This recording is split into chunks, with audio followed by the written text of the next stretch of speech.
Alright, so Greyden's got on eye protection, ear protection, hard hat, chaps, gloves.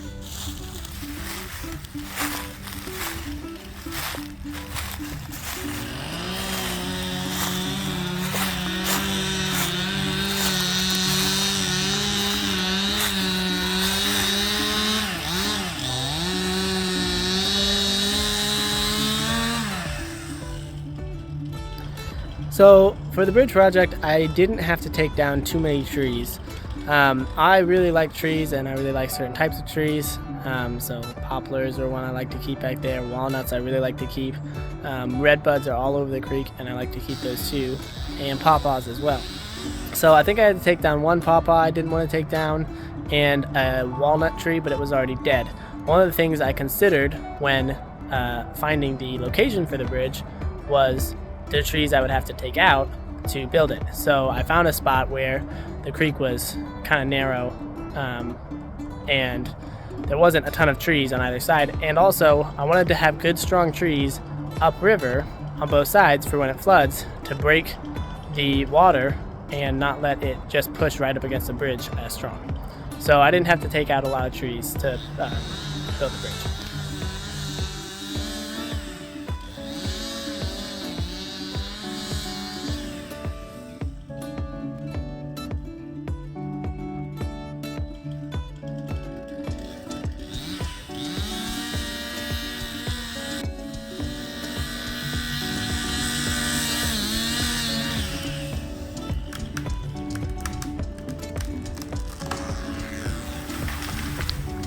I don't know how long I've been using a chainsaw for. It's been a little bit now, but honestly, like not that long. Probably like 3 years tops.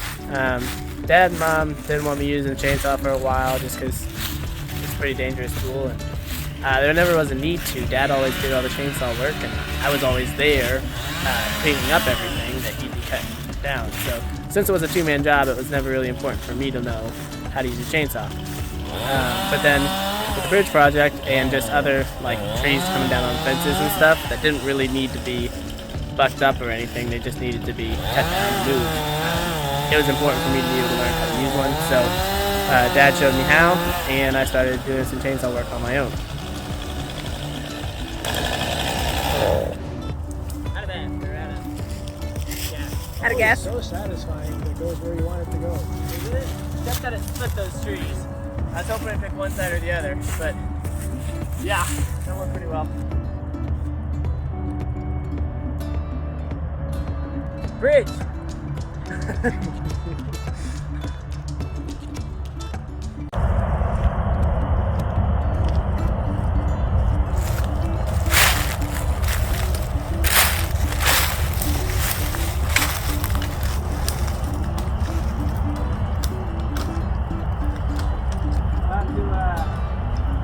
Dismount solution, but once we debranch it, it'll sink down some more. Yeah, it's pretty sweet.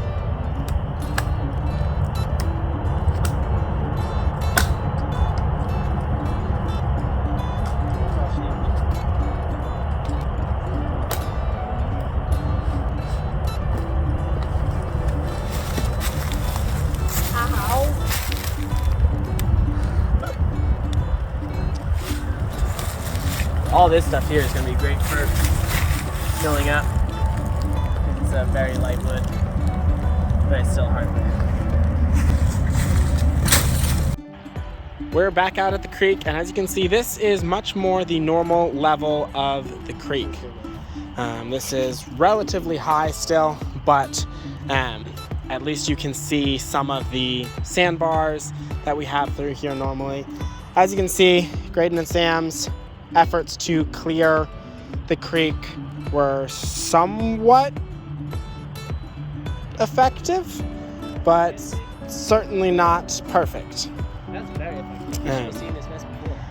If you look down there, you can still see there's quite a blockade that they created.